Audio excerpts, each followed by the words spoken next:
I'm currently building an 8-bit superscalar out-of-order processor, and in the last episode we have replaced the existing registers with this new nice register stack here, where we now have 7 registers for the CPU to do stuff with, and the program that is currently running, the one we've written the last time, it's making good use of those registers, and it's showing like a pattern here. And these new registers, they actually have 3 read ports, so we can pull 3 different values out of the register file at once. Currently, we're only using 2 of them. The third read port is not doing anything at the moment. But today I want to change that. The program counter that our CPU has over here, it's a 16-bit program counter. As you can see here, there's 16 LEDs counting. But currently we've only used the lower 8 bits of the program counter really, because our programs were super small. So the upper bits are always 0 and there's nothing connected there. And along those lines, we are only using the lower 8 bits that come out of the program counter to actually address the program memory. And when we do absolute jumps, we're only using 8 bits coming from the register file to do the jump, and the upper 8 bits of the address we're always setting to 0, such that we stay in this lower small part of the program. And that's what I want to change today. When we do an absolute jump, I want to be able to jump to any valid address in the program, and any valid address in the program means any 16-bit number. And we're already providing the lower 8 bits of the jump through the RD2 port of the register file. So it seems only fitting to use the RD3 port to provide the upper 8 bits of the jump address. And then basically we can use 2 registers to assemble a 16-bit address to jump to, where half of the address comes from one register and the other half comes from the other register.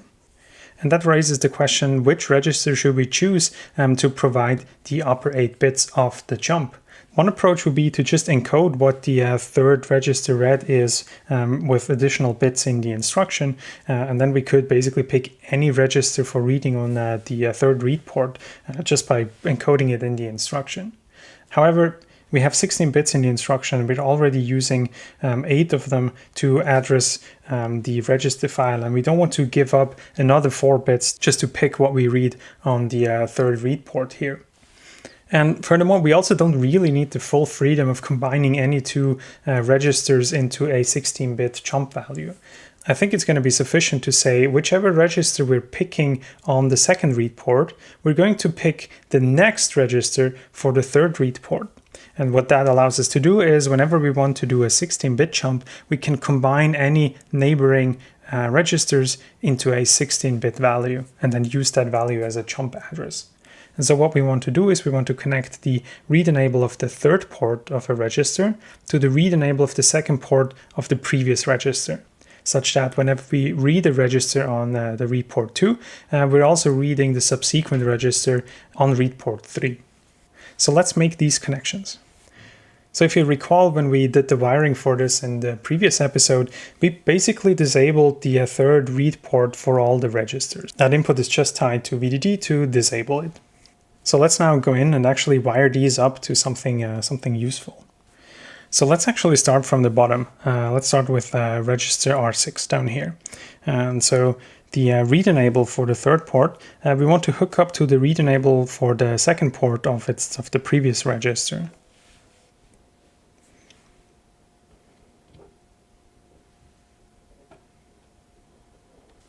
But for register 0, there's no previous register to connect to. But that's actually perfectly fine. We can still use register R0 for the absolute jumping. So when we select register R0 for reading on RD2, the next register R1 is also selected to provide the upper 8 bits of the jump address. So I think that's all the changes needed to the register file. And so we should be able to try this really easily by just run the program we already have and then check if whenever we're reading from a register on the second read port, we're reading from the next register on the third read port. All right, let me step it out of reset. There we go.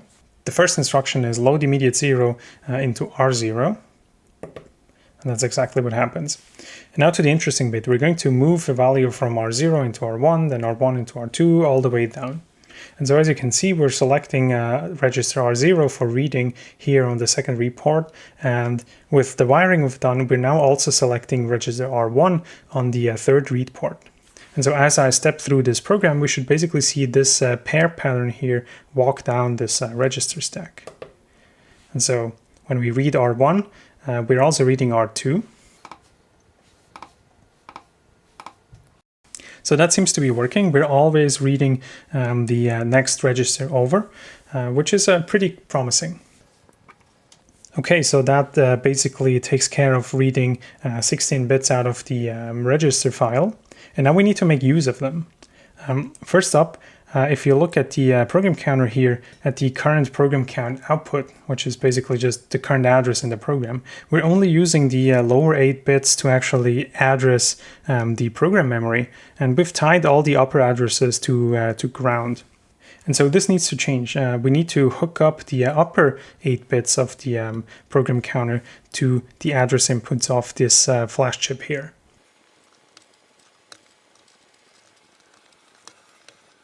So let me first remove the ground connections we have here.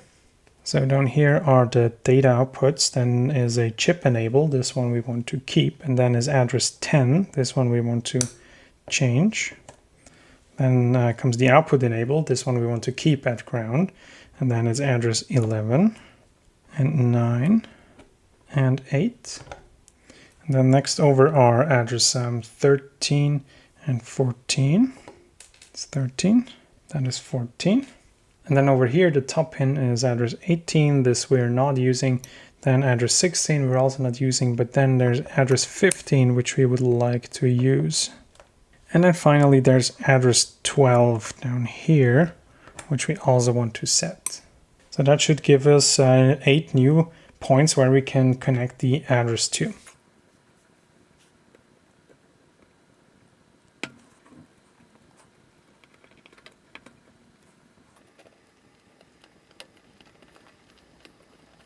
So that's all the address bits coming out of the program counter connected to our program memory. So that's good.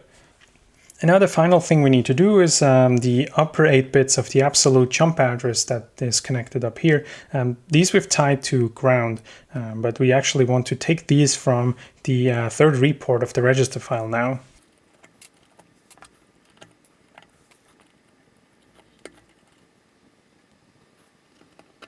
So that's the upper 8 bits of the absolute jump address coming out of the third report of the register file. All right, so we've changed the CPU a bit. The absolute jump instruction now has new semantics. It actually reads 2 registers. And so it's time to update our instruction set architecture document and also change the program a bit such that it can make use of this new arrangement. All right, so let me pull up the instruction set architecture file and let's see what's in there and how we have to change it. So we're basically describing how the processor instruction encoding works. And so the thing we will want to change is down here with the absolute jump. After our changes to the hardware, the absolute jump now takes a 16-bit value and jumps to it. And this 16-bit value is composed of the lower 8 bits coming from one register and the upper 8 bits coming from the register immediately after. So this isn't just reading the source register anymore, but it's actually reading a 16-bit value based off of it. So we'll indicate this special 16-bit treatment with an RS16 register source operand. Let me also add this up here because it's basically an alternative way of specifying a second register operand. And now since the program counter reads the entire 16 bits of its absolute jump address when it makes a jump, we can no longer easily do these immediate jumps because the immediate we have here, the upper 8 bits of the instruction, those feed into the lower bits of the jump address. But the upper bits, they come from the register file still, and we don't have any good control over what comes out of the register file anymore for these upper 16 bits. And also, if you think about it, it doesn't really make sense to have an absolute jump operation with an immediate. We have a 16-bit address space, and the absolute jump with immediate can only jump to the lower 256 bytes. And so, in the grand scheme of things, if you think about programs running on this processor, they will take up more than 256 bytes, and it's going to be extremely unlikely that we'll ever get to use this jump absolute immediate instruction. So I'd say let's just get rid of it. If we want to do immediate jumps, we have the relative jump, which is a pretty good way of doing this because it's always relative to the current location, and so there's no limitation with respect to the address space that we can jump to. So let me just get rid of the jump absolute with immediate. All right, so that's basically the changes to the instruction set architecture. One thing we need to consider is the fact that the reset pseudo instruction we had was actually just an absolute jump with an immediate operand of 0. So this essentially jump back to the address 0. But again, now that we take the full 16 bits for the jump and we can't really control the upper 8 bits of that jump, this instruction is no longer available to us. But to be honest, there also wasn't really a good use for that reset, and we can come up with other ways if we actually need to reset the machine in software. Halt still works because halt is just a relative jump with an offset of 0, so it just jumps in place. So let's see what we can change about the program itself. First up, we have an absolute jump here after the clearing of the registers. This one is no longer available to us. So what we probably want to do is just turn this into a relative jump. And then we'll have to compute what the distance is between this instruction and the hex address 20 here, where we want to resume. This is address hex E, and from hex E to hex 20 is a hex 12 relative jump. Let's update the encoding. This is now a relative jump, which has a 9 here. And then further down here, this was where we had our absolute jump. So jump absolute with register now takes this 16-bit register operand. So instead of just reading R0, we're actually reading the pair R0, R1 from the register file. And so we need to set register R1 to something useful. So let's just try and see if we can jump to one of the very distant addresses in program memory that has been out of reach so far. So the lower 8 bits of the jump are still the hex 40 we had, but now the upper 8 bits we're setting to F0, which is far towards the end. And so by doing this jump to R0, R1 here, this is basically a jump to address hex F0, 40, the combination of the two registers that we're jumping to. So let me update the encoding here, writing register R1, which has address 2, and we're writing an F0 there. And so now this interesting program loop that we have here that just creates a pattern, this is now at F0, 40. And if we scroll further down, this is all the loop code, and then at the end we have a relative jump. But since it's relative, we actually don't need to change anything about it. It's just going to jump 32 bytes backwards, which is going to take it here. And it's kind of invariant to where exactly it's positioned in memory, which is one of the interesting and cool things about doing relative jumping and relative addressing in a program. It can be very useful to make code very easy and flexible to relocate in memory and move around. And so let me just update the comment here, just indicating that this now in fact takes us back to hex F040.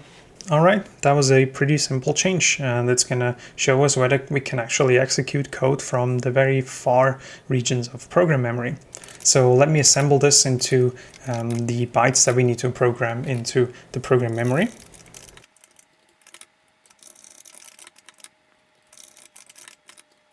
Okay, so let's take a look at the hex file that we need to write this into.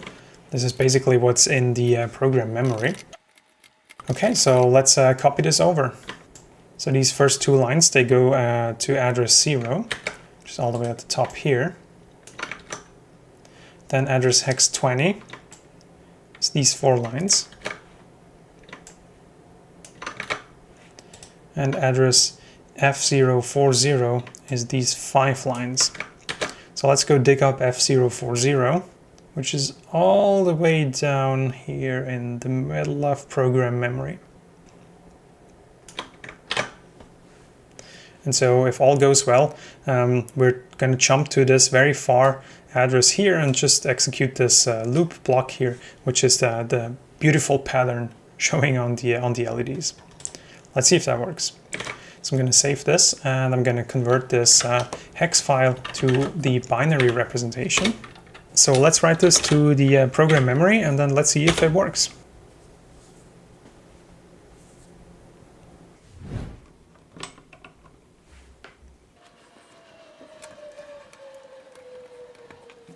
All right, let's see if this worked. Okay, that's us out of reset. Then first up, we're going to clear all the registers to 0. All right, that worked. Then we're going to do a relative jump to address hex 20. That worked. And now we're going to write just arbitrary bit patterns here into the registers. Now we're loading the value 6 into R0 for a relative jump. So that's a 6, and we're going to add the 6 to the program counter through the rel jump. That worked. Okay, now for the juicy bit, we're loading the hex value 40 into R0 and the hex value F0 into register R1. That has worked. So now we're doing an absolute jump, and it has this new semantics where it reads two adjacent registers. And so we're using the register pair R0, R1 in our program. And so as you can see, we're reading R0 on one of the read ports, and we're reading R1 on the other read port. And indeed, the hex 40 that we wrote into R0 shows up here, and the hex F0 that we wrote into R1 shows up here. And then we're going to do an absolute jump. And what we expect to see is this 40 should appear in the lower 8 bits of the program counter, as it used to do. And this F0 here should appear in the upper 8 bits of the program counter. And this is the new part. And indeed, that's exactly what happened. We successfully did a full 16-bit jump by reading the register pair R0, R1 and interpreting the two numbers that come out as a combined 16-bit value. And then we jump to that address. And so that's where we are now. And we've moved this pattern loop here to this address. So if I hit run now, we should just see the regular pattern that we had before. And indeed, that's exactly what happens. We're way up at the end of the 16-bit address space that we can address with the program counter. And we're jumping around happily there and executing our program. So this is extremely exciting, right? This new ability to do absolute jumps to 16-bit values allows us to jump to any address that the program counter can represent. So basically, the entire 16-bit address space that we have, we can now jump to and target and actually have the program resume execution at that specific point. And this is going to be extremely useful, having this ability to combine two adjacent registers into a 16-bit value, because jumping around isn't the only place where we need addresses. If we say loaded values from memory or stored values to memory, those load and store instructions, they need an address, which is telling them where to actually access the memory. And that's going to be a 16-bit number as well. So those instructions will definitely also take these register pairs as the address operand and allows us to access any memory location in a 16-bit address space, even though our CPU is just 8 bits. I'm super thrilled that this worked. This is really amazing. We can now address the full 64 kilobytes of memory that is available to us instead of just the 256 bytes that we could address before. 64 kilobytes is a fair amount of memory that allows us to do a lot of interesting things and tap into topics like operating systems and multiprocessing, whereas 256 bytes wouldn't have been quite enough memory to do that. So I'm super excited, and this is going to be a lot of fun to build out in the future.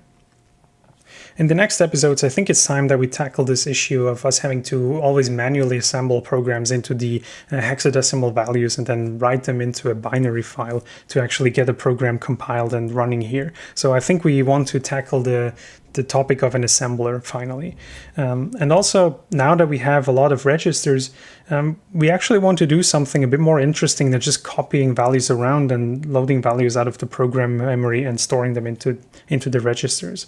I think it's time to actually look at how we do addition, subtraction, and a lot of the logic operations, and how a computer can actually do what it does, how it can compute things.